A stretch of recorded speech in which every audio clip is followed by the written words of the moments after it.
Okay, so hey everyone, and welcome back to another episode of Default Global. This is where we connect with global first entrepreneurs and remote work experts from all around the world to share their experiences. Our guest today is Hung Lee, founder of Recruiting Brainfood. Hung, thanks for joining us today. My pleasure, Vitali. Looking forward to our chat. Sure. So, Han, you've had this diverse journey in the recruitment world, from being an agency recruiter, then founding Workshape.io, right, and to running this community at Recruiting Brainfood. So, maybe let's start with a quick intro. Could you maybe quickly introduce yourself and maybe share some key moments in your career journey that shaped you into this prominent figure in the recruitment industry? Sure. Agency recruiter for 10 years or so. So this is classic, going into big city stuff, typically recruiting what were then like web developers, web producers, early internet era type of recruiting. I then actually did maybe 3 years or so of in-house recruiting after that. So working with rapid growth tech startups, 0 to 50 engineers type of thing. I was typically the guy first in to get them up to 50 or so, and then they kick me out and get someone better.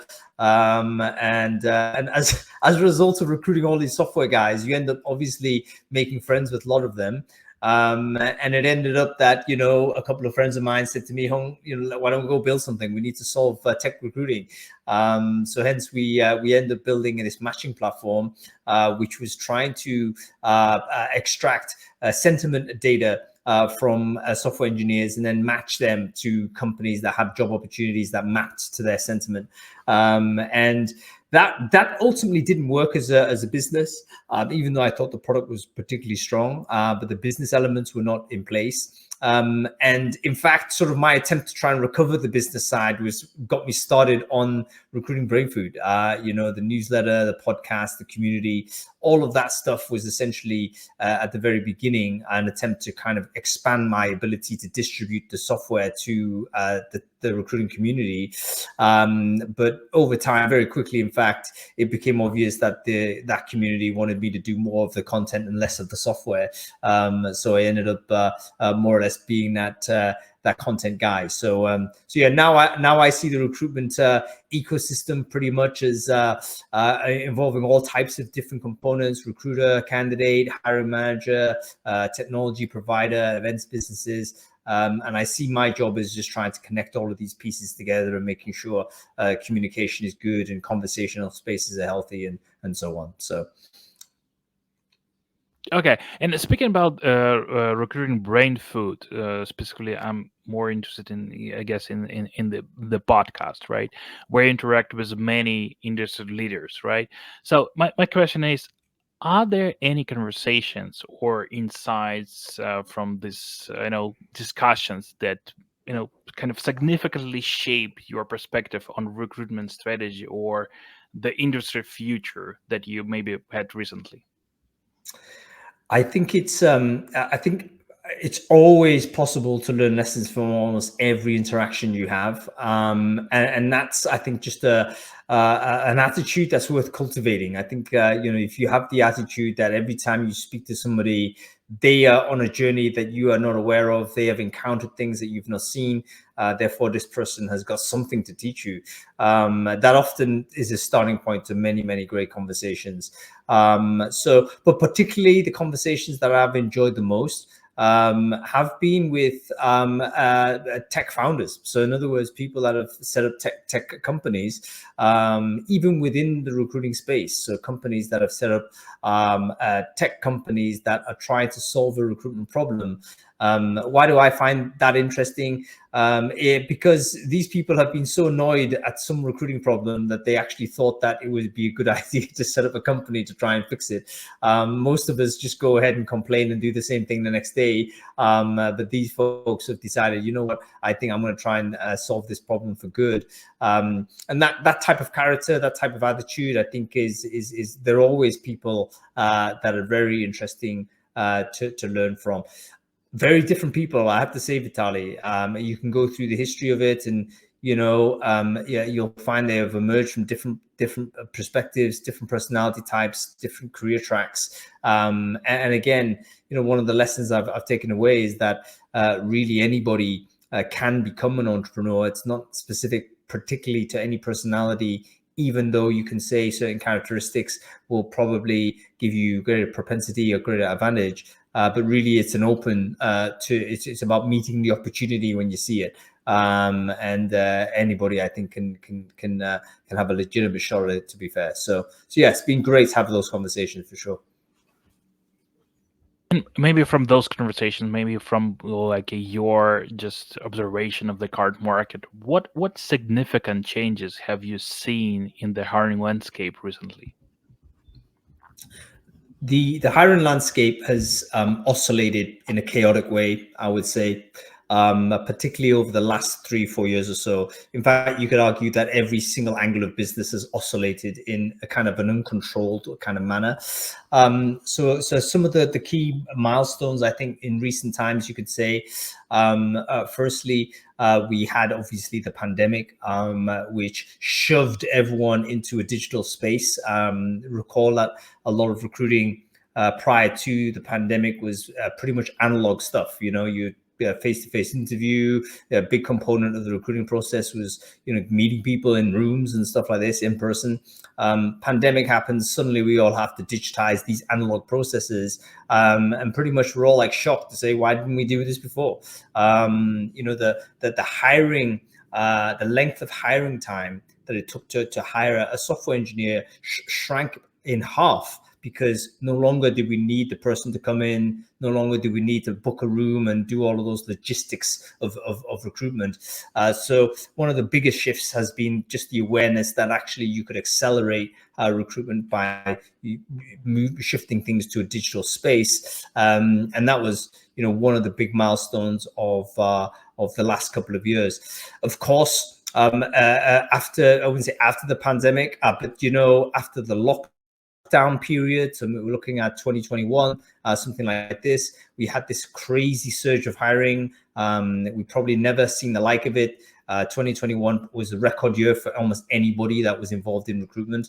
Almost to the point, Vitaly, where you can say if you did not have a record achievement that year, you probably were a complete failure, because it was one of those where basically everyone was charging forward to try and recruit as many people as we could, really in another chaotic fashion. I think this is all about this new vision of the world is now remote only. It's very digital. We're going to have a new relationship with candidates, a new relationship with employers. It's going to be more humane. It's going to be all of this type of stuff. Let's go ahead and go crazy and recruit these folks. Salaries, of course, spiked through the roof, especially for in-demand people like software engineers and even tech recruiters. In fact, in May 2021, very famously, we can actually have a date in the calendar to say that this was peak tech recruiter, because this is the moment when I think LinkedIn published a really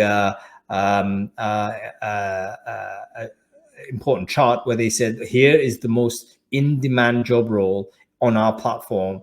For the first time, it wasn't a software engineer, it was actually a tech recruiter, because companies couldn't hire software engineers, and then they obviously were hiring tech recruiters to hire software engineers.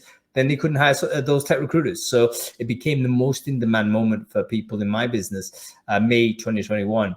Of course, the world changed again. We don't need to go through the very prominent recent history and current moments of tragedy that are occurring. That sent the world into complete reverse. The period of time where we thought, oh, we've got like a decade's worth of growth coming. No, sir. Income, high interest rates, cost of living crisis, etc.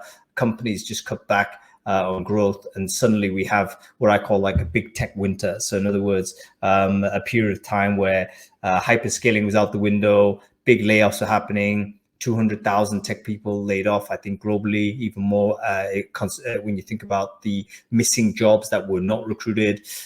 Tech recruiters back on the market, which is just really qualified people spending months looking for opportunities they can no longer find. We're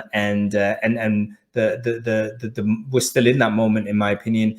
But the additional flavor that's been added in this last year has, of course, been the advent of generative AI. That has significantly changed how people think about work, significantly sort of about how we think about moving people towards work.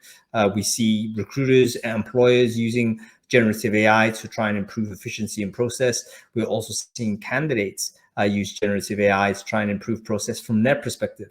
So suddenly we have a situation now where we're probably no longer sure that the systems and processes that we use pre-AI are going to be fit for an AI-enabled future when it comes to recruiting people. So classic example for tech community is that, okay, take-home test. That was previously something, you know, you'd be happy to say, okay, let's send people a take-home test to do.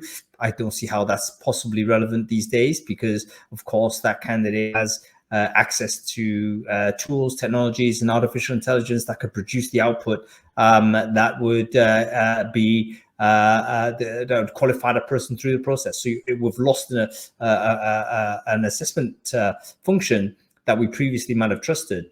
That same thing goes for all areas of recruiting: CV, resume, so to say, even video interview these days.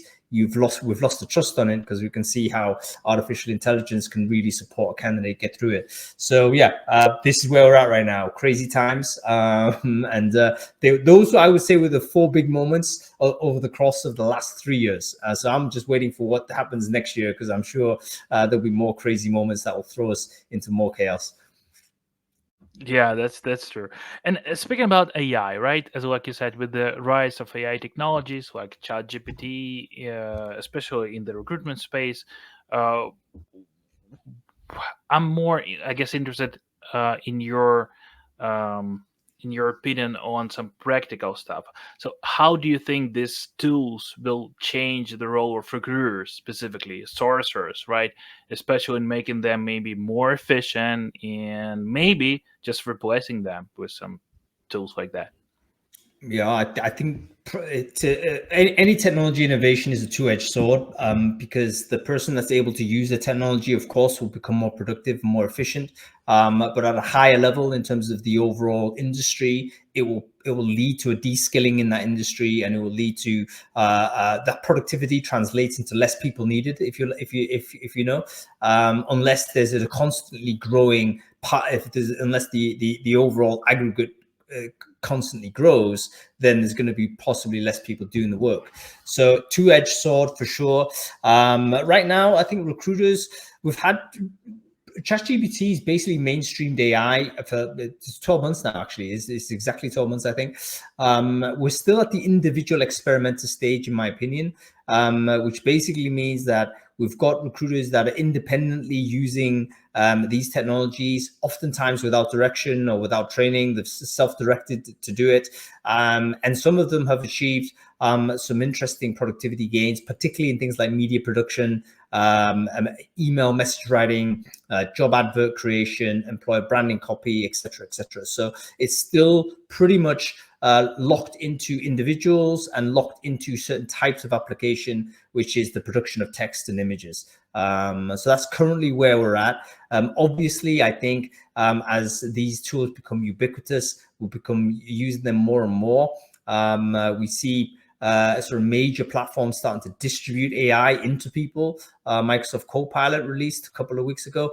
That basically makes like 1 billion people AI enabled. I mean, even if you were hostile to AI, the tools that you're using every single day will have some AI component, and there'll be AI prompts in there. They'll be telling you, hey, do you want to use this? You know what? A lot of us are going to say, yeah, sure, help me with this. And then pretty much there's going to be all of us will be kind of cyborgs, so to say, in the sense that we're half human, half machine producing. So I think it's an exciting moment for productivity. I think there is a longer-term risk. The labor force required to do the job that we have been doing will be smaller. Of course, that's what productivity means. The question I have is, what are we going to do with the excess time that we have? So, for instance, if AI does in fact save me 50% of my time, what do I accept to do in those 50% extra that I have? Do I, for instance, just accept more requirements to work on? You know, do you want me to just hire more people? Is that the outcome of this productivity? In which case, there will be less recruiters doing the job, because one recruiter might do the job of two people or more. Or do I start thinking about, okay, how can I actually improve the experience for candidates? How can we create a more equitable recruiting process? How can we create a more humane way of treating people throughout all of this process? All of these criteria that we often talk about as being important, but we never solve. Well, maybe we don't solve them because we never have the capacity. Well, the ideal case, in my view, is if we use AI to help us create more capacity, then we could apply the time in the right places to really just elevate the experience of recruiting and job discovery. Because everyone who's listening to this, who's ever looked for a job, I guarantee you didn't enjoy that. Everyone who's recruiting right now, I guarantee you that's not your favorite thing to do, even if you are like a recruiter professionally. You know, you're plowing through it. It seems like a lot harder than it should be. Okay, well, maybe we can fix some of those things, but we need to have the capacity to do it. And I hope that we have the wisdom to apply the excess time that we'll create into, you know, these fundamental improvements, rather than just accepting more of the same. You know, at Gobi, we're also trying to implement AI, and basically we're trying to kind of integrate it into all stages that we have, into all recruitment stages that we have in our company, including even like a sourcing stage, right? But they, what we found out that it's still, I guess, not there. It still cannot replace completely like recruiters, even on this initial stage, so like a sourcing or job description preparation. It can help you. It can have, of course, it can make your job faster. You know, you can and just make it better in terms of the final result, but still in terms of like it still cannot replace you. So with that, my question is, what guidance would you offer to recruiters trying to balance AI assisted methods or while maintaining a personal touch in their interactions with candidates? What do you think about that? Well, I think that's the optimal end point of using technology, is to actually improve the human experience for everyone involved. I think that we have to understand what productivity means as far as the business is concerned. Productivity often means just making more profit from the human labor that's involved. Now, obviously, we're all working in profit-making businesses, or at least people in the private sector are doing that. I love profit. Nothing wrong with being efficient and making money. That's all good. However, when it comes to treating people as human beings, oftentimes that doesn't come with a profit margin. Like, you know, if for instance, I'm rejecting a candidate, easiest thing for me to do would actually not to reject the candidate, just ignore them and move on. That would be the most efficient, most profitable thing I can do. However, the right thing to do would be to pick up the phone, have a conversation with them and say, hey, listen, this is what's happened. Let me explain how we've come to this decision. So I would like us to basically aggressively adopt artificial intelligence. I think we need to be very proactive with it. The last thing we want to do is to just have AI happen to us, because I think if that is the case, we're not going to be making any of the big decisions. We'll simply be moving along kind of as the tide takes us. Much better for us to examine the areas where AI can definitely help us, aggressively apply it to those places, and then think, okay, I've freed up some time here. Where do I apply this time? Oh, I know. We need to improve how we treat our candidates, and then just come up with some rules, you know, like, okay, every candidate that we've had a video call with or a phone call, you know what, if we're going to reject that person, we definitely need to have a video call or a phone call to reject that person. So in other words, you kind of match the effort that the candidate has put in to the process with your reciprocal effort. That's ultimately, I think, what all job candidates want. You know, we've all been job candidates, so we don't have to treat a job seeker as some sort of alien figure. We know the experience. We don't get annoyed if we don't get the job. We're very rational to understand, of course, we can't convert every job that we see. But where we get outraged is where we feel as if we've put a lot of effort in, and then got either nothing back or a very minimal amount of energy back. If I've gone and done a technical test and I've done a bunch of interviews and all this type of stuff, and all I get is a one-line email saying, sorry, not successful, please try again next time, I would be entitled to be a little bit annoyed. So I think employers need to reciprocate the energy that the candidates put in. If the candidates put in low energy, by the way, you can respond with a low energy response.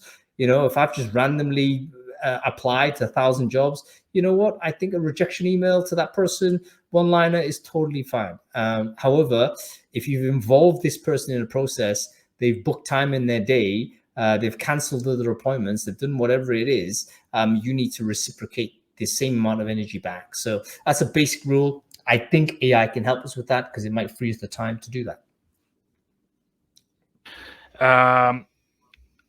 In one of your podcasts, you discussed this concept of community-driven recruitment, something like that, and this importance of creating a sort of space for candidates, sort of. So, can you talk more about this? How can companies implement or incorporate these community-focused strategies in their recruitment practices? Yeah, really. I'm pleased you picked that one up. That was a really favorite conversation of mine. So, and these aren't my ideas, by the way. These are just ideas that I've picked up through conversations with smarter people than me. But I'm happy to relay them to the audience here. So there's basically three spaces that you can think about when you start a conversation with anybody. You can start it in your space, which is when you're talking about yourself. We all have friends that like to talk purely about themselves. We laugh at them a little bit because they end up being quite boring. It's all like self-centered. So there's the first space. You locate the conversation. All the topic is yourself. The second space is when I locate it in you. So if I'm talking to you, Vitali, I'm talking only about your life, your things, etc., etc. Now that is sometimes a little bit better because suddenly you're showing interest, but it can also be a little bit cold because you're not finding anything about me. It can become like a little bit of an interrogation. And over time, that becomes something that would damage trust because there's no reciprocal exchange of information. A third space is where basically you create a third area, a neutral space, a topic area that is neutral, where both parties can enter as equal contributors, and both parties can leave as equal contributors. Neither side feels under pressure. There's no hierarchy between either one or the other. You're simply engaging as two individuals in this space. So an example of where third spaces might be would be anywhere where we like to go out, Vitaly. So, when we go out and socialize, that we all socialize in third places, bars, clubs, churches, whatever, football pitches, wherever you want to go where there's other people you don't know. The reason why you enjoy being there is because it's located in a third space. It gives you the chance to encounter people without pretense, without hierarchy, and without, this sense of judgment. Which is what recruitment often is when it's an interview. If you think about what an interview is, it's actually quite an artificial way to have for two people to have a conversation. It's basically one person interrogating the other, and not only interrogating but judging that person. What is an interview other than me as the interviewer assessing whether you're good enough? Now, I put it to you that can never be a positive experience for the candidate. At best, it's okay, but it's always I'm under pressure. I need to perform, quote unquote. You need to do all of those things. It feels like an audition. Horrible experience overall. Wouldn't be better to have a conversation where both parties are just themselves in this neutral space? So I think community-driven recruiting understands the concept of third space, and it tries to create these third spaces, whether they're physical spaces. Example, you do a small meetup or an event, or whether it's an online space. Again, this could be a chat stream on Discord or anything where people can interact freely.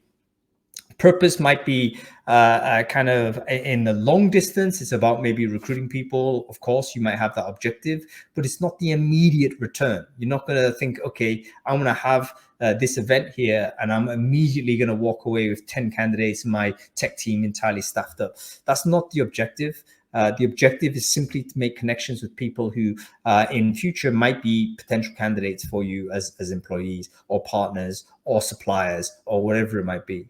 So companies that have been really successful at doing this, I think have been, a lot of them are in the gaming space, a lot of them are in the tech space actually, because technology people have a very strong history of wanting to interact with other people in third spaces. You see engineers want to get together and discuss the latest version of Python, or you get engineers getting together and talk about, oh, let's do a hackathon. They're all entering voluntarily into these third spaces. Now, what an employer could do is to create those spaces. Can you create a place where the people you want to work, you want to recruit, can freely enter, freely leave, feel as if they belong, feel safe, feel safe from you, so they're not going to be hit by recruitment messaging all the time. Can you create that environment where people feel as if they want to come and build relationships with those folks? Because if you can, then you've got a great chance of recruiting some fantastic people in a very humane way. This concept worked pretty well in our case when we were doing this offline events with engineers, right? Like you mentioned one. But frankly speaking, I'm currently struggling to do the same in the digital space because there's not enough involvement, not enough engagement from talent side, and it's really hard to keep their attention in your digital channels, right? So maybe a quick note that maybe you can share with us: how can we do this in the digital space? How we can create this community of talent and kind of keep their attention in the digital space, where we have tons of distractions, tons of workspaces in our Slack channel. So can you talk more about it? Yeah, firstly, very difficult, right? So this is not, if you guys are struggling with this, then I guarantee you like 99.9% of every other organization that's attempted similar things will have the same kind of feeling. The reality is, if your community is overly focused on jobs, then it's not going to work, because jobs are episodic. Maybe it's not, but recruiters often get forget about this because we think about recruiting all the time. But most normal human beings, most civilians that are out there, they get a job and then forget about looking for jobs. They get on with what they're doing. And it's only when they are not happy with their employer, or it's time to move on, do they then think about moving on. So it's episodic for them, whereas it's full time for us. Therefore, what we've got to do as recruiters with using the community strategy is to think, what is full time for the engineers? Like, what do they care about full time? It's not about what we care about. We care about jobs, filling jobs, etc. But these engineers, whatever type they are, what do they care about? Maybe it's about, they care about the working on a particular open source project. Maybe they care about simply making friends. Maybe they care about the social side only, purely in that way. Maybe they care about knowledge transfers, like they get education in some fashion.